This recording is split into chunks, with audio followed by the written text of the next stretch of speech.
العالمين والصلاة والسلام على رسوله الكريم وعلى آله وصحبه أجمعين أما بعد.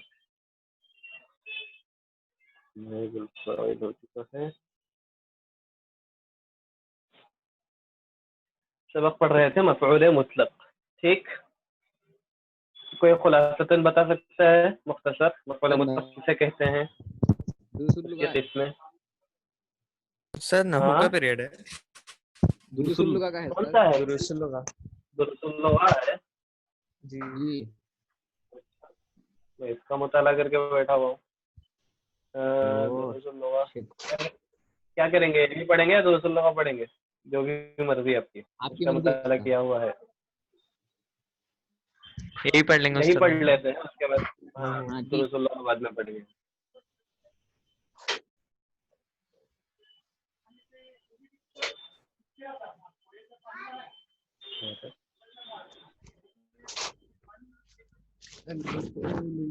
چل شیئرنگ کر لو.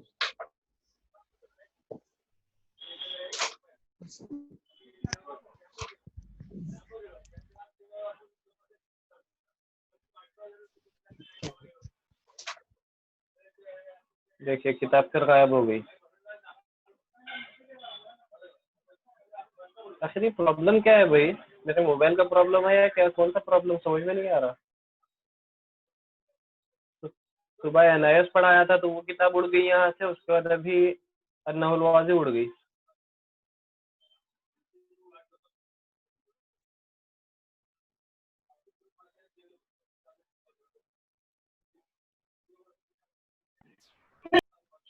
کیا کیا جائے؟ ایک منٹ, دوبارہ پھر وہاں سے کرنا پڑے گا.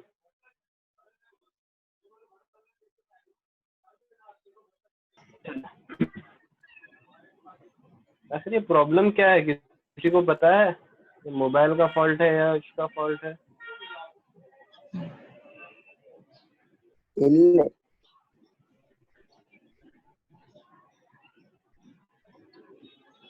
چلیں بتا سکتے ہیں کوئی خلاصہ مفعول مطلق کہتے کس کو ہیں اور اس کے قسمیں کیا ہیں؟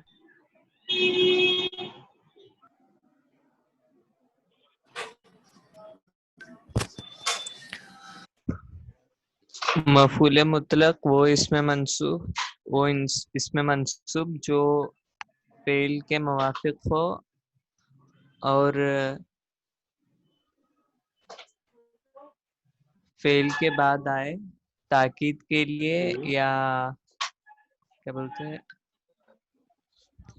قسم بتانے کے لیے یا عدد بتانے کے لیے. شاباش. مفعول مطلق وہ اس میں منصوب جو جملے میں استعمال شدہ فعل کے لفظی اعتبار سے موافق ہو. جملے میں جو فعل استعمال ہوا ہے اسی کے موافق ہو, لفظی اعتبار سے یا معنوی اعتبار سے, دونوں سے. ابھی تک آپ لوگوں کو صرف لفظی اعتبار سے بتایا گیا ہے, لیکن معنوی اعتبار سے بھی استعمال ہوتا ہے. یا جیسے ایک چھوٹی سی مثال دے دیتا ہوں. اگر جملہ کہیں جلست قعودا, تو قعد کے معنی بھی بیٹھنا ہوتے ہیں, جلس کے معنی بھی بیٹھنا ہوتے ہیں. تو اس کے معنی بھی یہی ہوں گے جلست قعودا, میں بہت اچھے طریقے سے بیٹھا. تو جلست جلوسا اور جلست قعودا دونوں کے معنی سیم ہیں, اور وہاں پر قعودا جو ہے مفعول مطلق واقع ہو رہا ہے.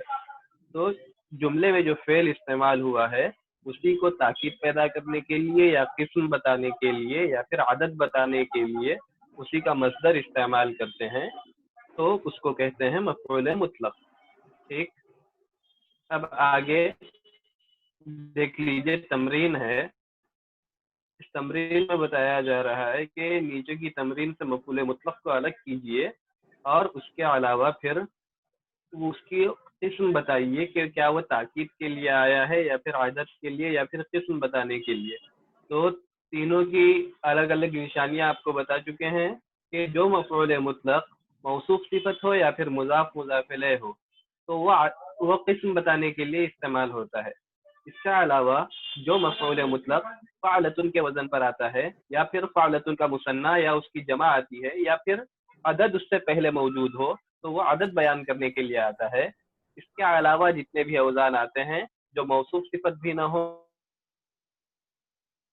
ہو مضاف مضاف الیہ پر بھی نہ ہو تو وہ جو موصوف وہ جو مصدر ہوتا ہے وہ مفعول مطلق للتأکید ہوتا ہے، تاکید بیان کرنے کے لیے ہوتا ہے. تو یہ تھا آپ کے سبق کا خلاصہ. اب آئیے تمرین کی طرف. تمرین میں کہا جا رہا ہے تسور البراکین فی بعض الجہات ثورانا شدیدا. سارا یسور کے معنی پھیلنا بھڑک آثار بھڑکنا کیا استاد؟ بھڑکنا. بھڑکنا. اور البراکین برکان کی جمع براکین آتی ہے. برکان. برکان کی جمع براکین کے معنی ہوتے ہیں آتش فشاں، جوالا مکھی جو کہتے ہیں آتش فشاں. جوالا مکھی. ہاں جوالا مکھی اردو میں اس کو کہتے ہیں آتش فشاں، یعنی جو پہاڑ وغیرہ میں سے آگ نکلتی ہے. اچھا جی استاد والکینو. تو اب تسور البراکین فی بعض الجہات ثورانا شدیدا. جہت ان کی جمع ہے جہاد، اس کے معنی آپ جانتے ہیں. کیا استاد؟ جہت ان کی جمع جہات، معنی من جہت اخرى آپ جانتے ہیں، پڑھے ہوئے ہیں. من جہت طرف، کسی بھی طرف. جہت ایک سائڈ کے معنی میں. تو ترجمہ کیجیے اب تسور البراکین فی بعض الجہات ثورانا شدیدا. تسور فعل ہے، البراکین فاعل ہے. جی.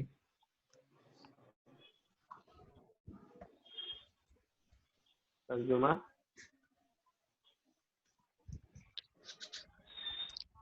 کیا ہے؟ جوالا مکھی بھڑکتے ہیں کسی بھی طرف کے بعض جہات. بعض کناروں پر یا پھر بعض جگہوں پر. یہاں پر اب کنارہ نہیں کریں گے بلکہ جگہوں پر. بعض جگہوں پر بہت زیادہ شدت سے بھڑکتے ہیں.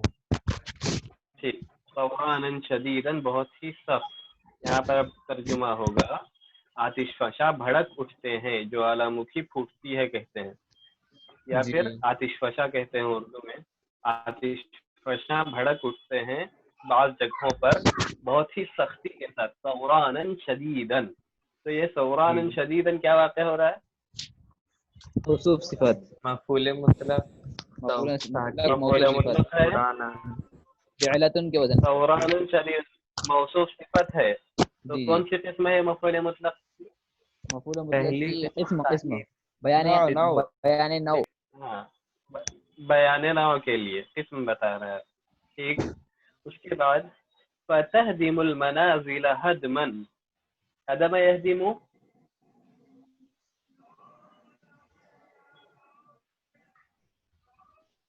منہدم کرنا اردو میں استعمال ہوتا ہے لفظ. پتہ نہیں اس اردو میں استعمال ہوتا ہے منہدم کرنا. گاڑنا. بہار میں سیلاب، کل بہار میں سیلاب آیا اور سیلاب کے نتیجے میں کئی گھر منہدم ہو گئے، برباد ہو گئے.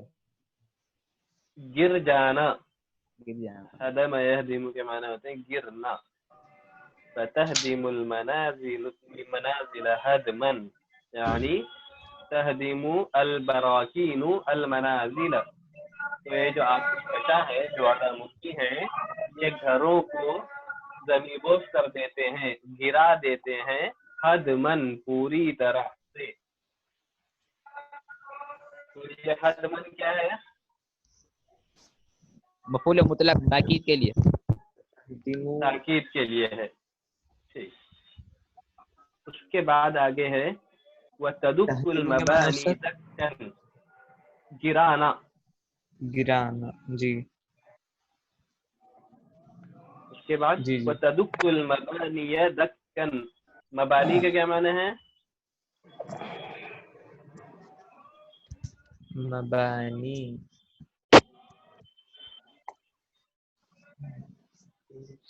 پتہ نہیں اس کو. مبنی ان کی جمع مبنیۃ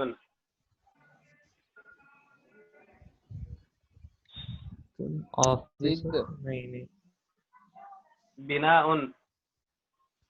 بلڈنگس بلڈنگ بلڈنگ مبنی Wood. بلڈنگ گڈ ہو گئے کیا بول رہے ہیں مبانی بلڈنگ بنگلے تدک دک یدک دکا دکا کوٹنا دکت الارض دکا دکن دکا کوٹ کر برابر کر دینا نہیں کوٹ کر برابر کرنا نہیں ہوگا یہاں پر وہ معنی بھی آتے ہیں یہاں پر کسی چیز کو توڑ کر بالکل زمین کے لیول پہ لا دینا کوئی اونچی چیز ہے اس کو گرا کر بالکل زمین کے برابر کر دینا تو اب وَتَدُكُّ الْبَرَاكِينُ الْمَبَانِيَ دَكًّا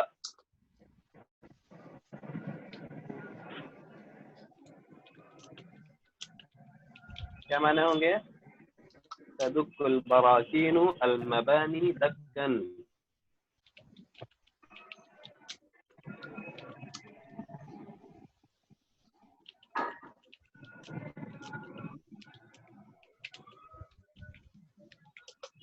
یہ جو آتش فشاں ہیں جوالامکھی ہے یہ بلڈنگوں کو بنگلوں کو عمارتوں کو زمین کے برابر کر دیتے ہیں توڑ کر زمین کے برابر کر دیتے ہیں یہاں پر بھی تاکید کے لیے یعنی پوری طرح سے زمین کے لیول کر دیتے ہیں وَتَقْذِفُ النِّيرَانَ قَذْفًا مُسْتَمِرًّا قذف يقذف کے معنی توڑنا نہیں قذف یقذف کے معنی ہوتے ہیں پھینکنا ٹھیک اور النیران ہاں نیران کے معنی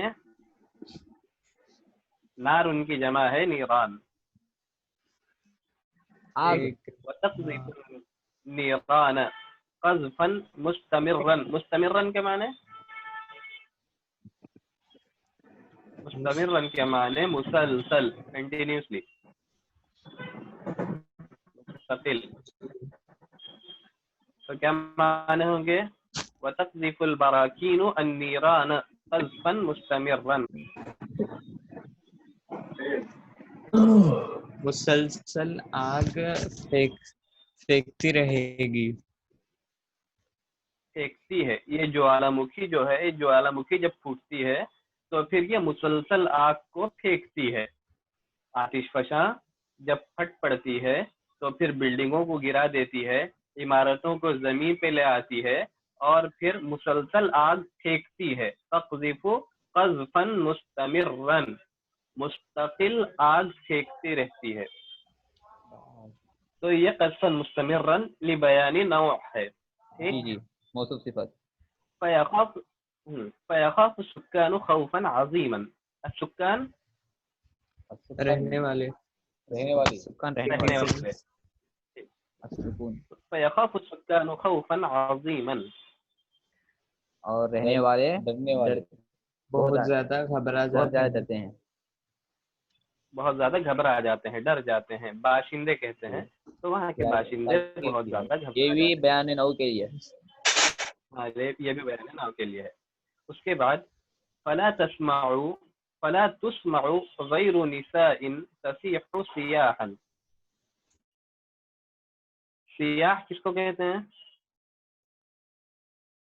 صاح یسیح کے معنی ہوتے ہیں چیخنا پکارنا اور سیاح ان کے معنی شور وہی چیخنا اس کا مصدر صاح یسیح سیاحا فلا تسمع غیر نساء تسيح سیاحا اور سنی نہیں جاتی ہے عورتوں کے علاوہ یا کہ وہ صرف بہت زیادہ چیخ رہی ہوتی ہیں یعنی اب اس کا ترجمہ اردو میں یہ ہوگا کہ وہاں کے باشندے بہت زیادہ گھبرا جاتے ہیں اور صرف عورتوں کا شور ہی سنائی دیتا ہے فلا تسمع اور کچھ سنائی نہیں دیتا غیر نساء عورتوں کے علاوہ جو چیخ رہی ہوتی ہیں یہ لفظی ترجمہ ہوگا اور سنائی نہیں دیتا غیر نساء عورتوں کے علاوہ جو کہ چیخ رہی ہیں بہت زیادہ یعنی وہاں پر کے لیے سنائی دیتا ہے تو یہ تصیح سیاحا للتأکید ہے ٹھیک اس کے بعد وأطفال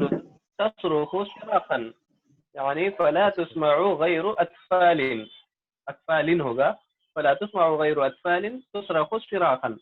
صراخ کے معنی بھی ہوتے ہیں چیخنا، چلانا، شور کرنا. جی جی ایگزیکٹلی. اور تو یہ بھی تاکید کے لیے ہے. تاکید کے لیے یعنی آپ وہاں پر صرف عورتوں اور بچوں کی چیخ ہی سنیں گے، چیخ و پکار سنیں گے. ولا ترى الا رجالا نكبهم الدهر نكبتين. نکبتن کہتے ہیں مصیبت کو، اور نکب ینکب کے معنی ہوتے ہیں مصیبت ڈالنا. الدہر کے معنی الدہر انسان نہیں. هل اتى على الانسان حين من الدهر. دہر کے معنی ہوتے ہیں زمانہ. ٹھیک. ولا ترى الا رجالا نكبهم الدهر نكبتين. نکب ینکب کے معنی ہوتے ہیں کسی پر مصیبت ڈال دینا. جی ترجمہ کیجیے. اور نہیں دیکھتا ماتا ولا ترى اور آپ نہیں دیکھیں گے الا رجالا سوائے مردوں کے. یعنی آپ صرف مردوں کو دیکھیں گے. نکبہم الدہر. الدہر یہاں فاعل ہے. زمانے کو برباد کرنا، زمانے کے اوپر مشکل. الدہر فاعل ہے. نکبہم یعنی نکب الرجال الدہر. وہ جو ضمیر ہے وہ لوٹ رہی ہے رجال کی طرف، یعنی وہ مفعول ہو رہا ہے. الدہر فاعل ہے.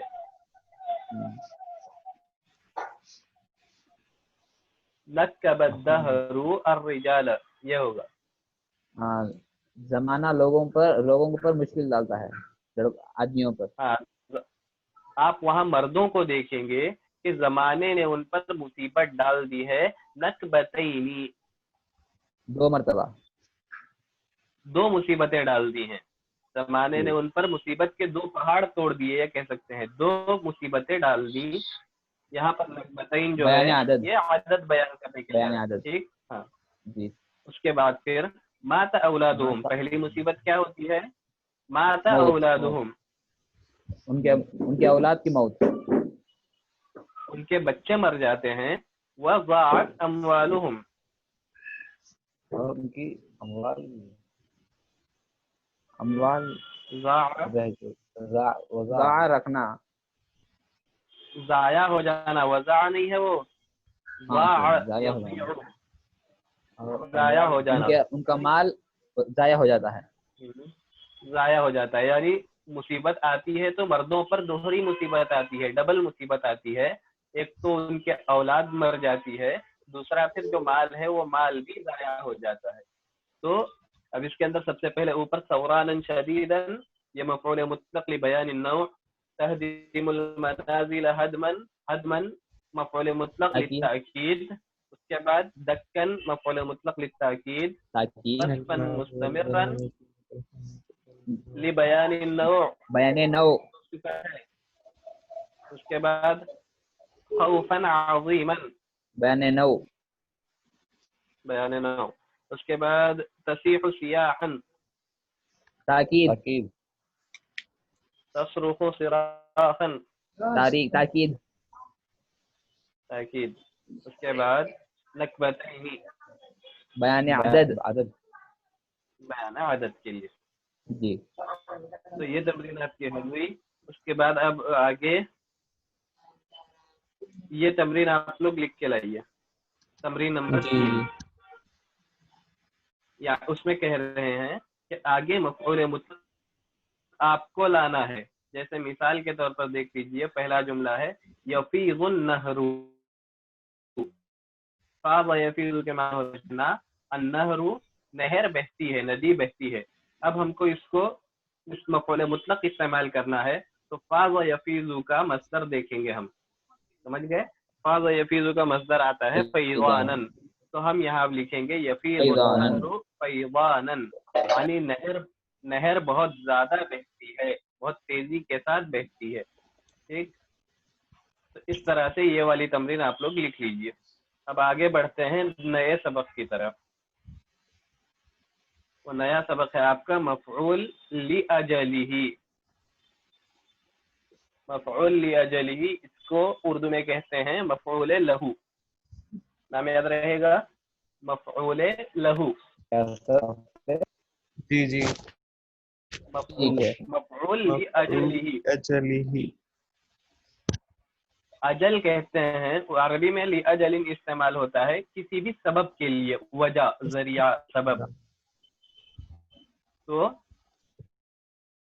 لہو کے معنی بھی یعنی لہو کے معنی ہوتے ہیں اس کے لیے. مفعول لہو ایسا مفعول جو کسی کے لیے ہو. تو اب مفعول لأجلہ یا مفعول لہو, تو اس کو سمجھ لیجئے. مفعول لہو جو ہے وہ اس میں منصوب ہوتا ہے جو کسی جملے میں جو کام ہوا ہے اس کام کرنے کی وجہ کو بتاتا ہے کہ کام کیوں ہوا. اس کو بتانے کے لیے جو مفعول استعمال کرتے ہیں اس کو کہتے ہیں مفعول لأجلہ یا پھر مفعول لہو. ٹھیک ہے. اس سے پہلے مفعول کے قسمیں پڑھے جس پر کام کا اثر ہوا ہو یعنی جس کے ذریعے سے کام مکمل ہوا ہو. اس مفعول کو کیا کہیں گے؟ بھی. مفعول بھی. با کے معنی آپ جانتے ہیں ذریعہ, ساتھ. تو مفعول بھی وہ مفعول جس کے ذریعے سے کام ہوا ہو. اس کے بعد دوسرا پڑھے مفعول مطلق, وہ تاکید وغیرہ کے لیے آتا ہے. اب مفعول کی تیسری قسم پہ آتے ہیں, وہ مفعول جو کام ہونے کی وجہ کو بتاتا ہے کہ کام کیوں ہوا ہے. ٹھیک. تو اب مثالوں میں دیکھتے ہیں. سب سے پہلے مثال میں دے رہے ہیں یسافر الطلبة إلى أوروبا طلبا للعلم. یسافر سافر یسافر سفر کرنا. سفر کرنا. سفر کرنا. یسافر الطلبة طلبا سفر کرتے ہیں إلى أوروبا یوروپ کی طرف. طلبا للعلم پڑھنے کے لیے. اب یہاں طلبا جو ہے یہ مفعول لہو ہے, مفعول لأجلہ ہے. طلبا یعنی لطلب العلم, علم حاصل کرنے کے لیے. تو اب سمجھ گئے مثال میں اب وجہ بتا رہے ہیں. صرف ایک ہوتا طلبا یورپ کا سفر کرتے ہیں, تو یورپ کا سفر کرنے کا بہت سارے مقاصد ہو سکتے ہیں, گھومنے پھرنے کے لیے یا پھر بزنس ٹور ہے یا پھر کچھ بھی ہے. لیکن آگے استعمال کر رہے ہیں اس کی وجہ. سافر یسافر جو ہے سفر کرنے کی وجہ کیا ہے؟ طلبا للعلم, حاصل کرنے کے لیے. تو یہاں پر جو طلبا ہے یا طلبا مفعول لأجلہ واقع ہو رہا ہے. آگے عاقب القاضی المجرم تأدیبا له. عاقب مجرم کو سزا دیا, سزا دینا. تأدیبا مجرم له. کو سزا دیا. تأدیب کیا معنی تأدیب؟ ادیباً کے معنی کیا ہے؟ تأدیباً کے معنی ادب سکھانے کے لیے. ادب سکھانے کے لیے. تأدیباً ادب سکھانا. تأدیباً تأدیباً له مفعول له واقع ہو رہا ہے. تیسرا جملہ ہے قم احتراما لأستاذک. استاد کے احترام کے لیے کھڑے ہو جاؤ. تم امر ہے کھڑے ہو جاؤ. کھڑے ہو جاؤ استاد کے احترام کے لیے.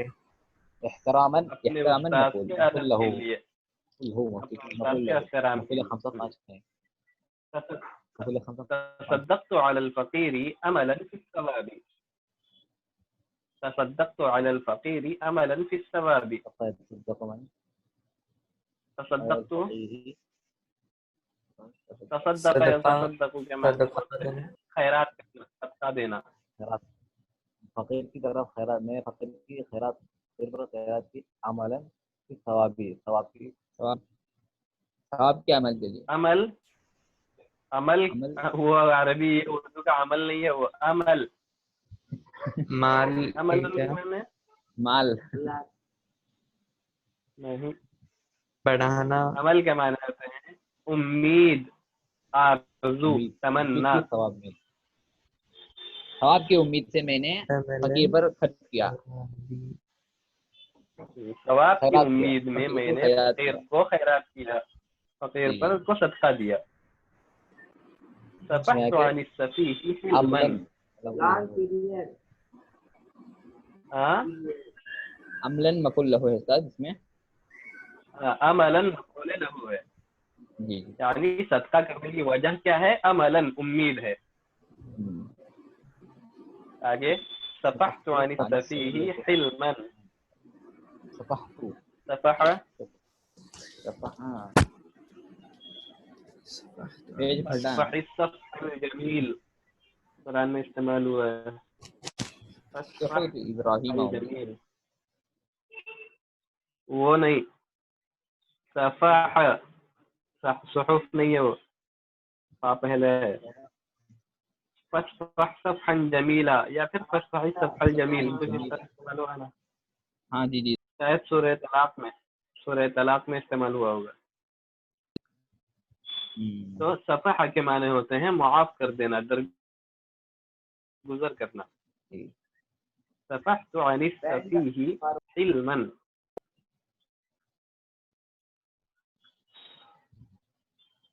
سفیہ ان کے کیا معنی ہیں؟ کشتی، سفینہ کشتی، سفیہ ہاں نہیں. سفیہ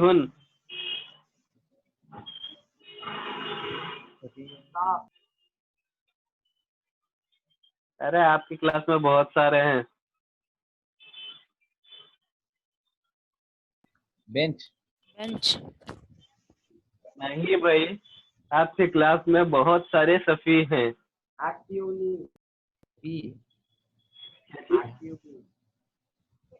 ہوشیار. ہوشیار کا اپوزٹ بیوقوف. سفیہ ان کے معنی ہوتے ہیں بیوقوف. ہر کوئی اب سمجھ لو کہ اس میں بہت ساروں میں میں نہیں ہوں، میں ذرا الگ ہوں. تو میں کسی کو نہیں کہا. ہاں ہر کوئی یہ سمجھ لے کہ بہت سارے ہیں لیکن بہت سارے میں نہیں ہوں. سب خوش رہیں گے. صفحت عن السفیہ حلما، میں نے معاف کیا اس کو، السفیہ بیوقوف کو. کیوں؟ حلما حلیم کہتے ہیں، معلوم ہے؟ حلیم حلیم. وہ حیدرآباد کا حلیم نہیں.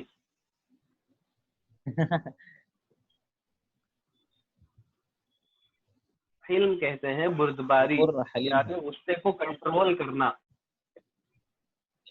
بردباری کا مظاہرہ کرنا کہتے ہیں. یعنی ایک تو جو ہوتا ہے جس کو غصہ ہی نہیں آتا، اور ایک ہوتا ہے غصہ آنے کے بعد بھی کنٹرول کرتا ہے، تو وہ ہوتا ہے بردبار، حلیم. تو حلمن بردباری کا مظاہرہ کرتے ہوئے، غصے کو کنٹرول کرتے ہوئے. جی جی. اب ترجمہ کیجئے. صفحت عن السفیہ حلما، میں نے بیوقوف کو معاف کیا.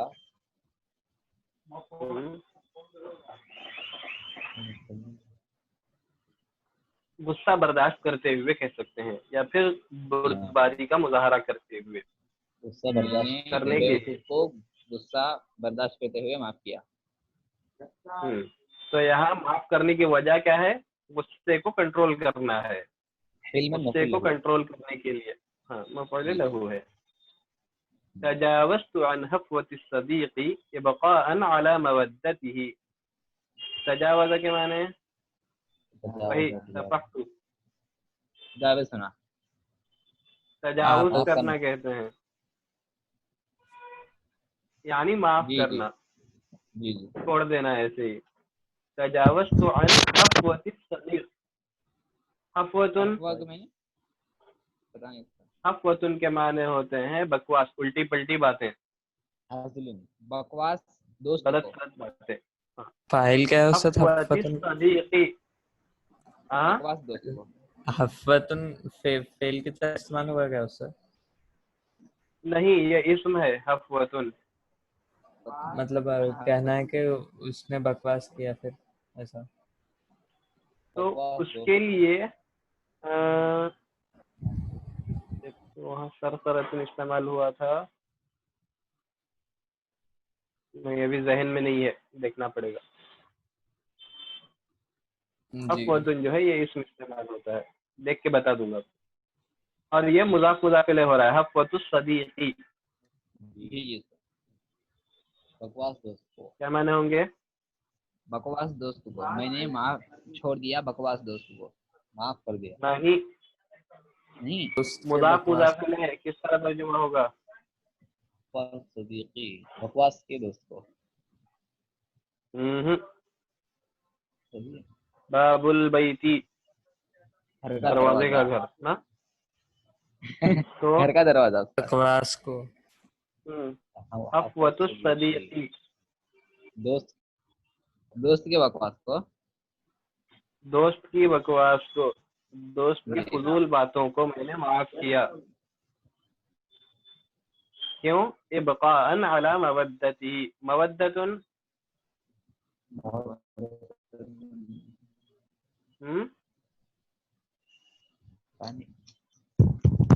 مودتن، مودہ معنی محبت،